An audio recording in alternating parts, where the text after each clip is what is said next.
ne doit pas rester vain.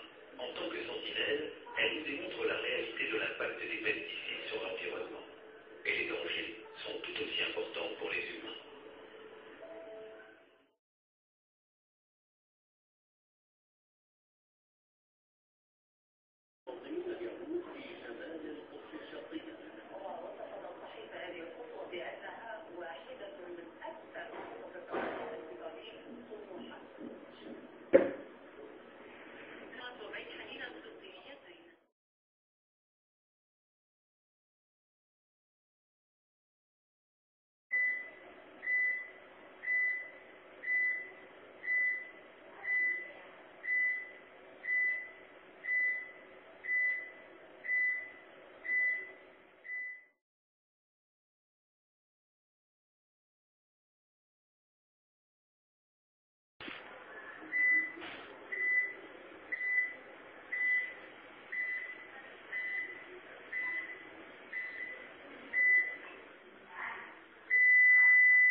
بدأنا معكم مشاهدينا في حصاد اليوم.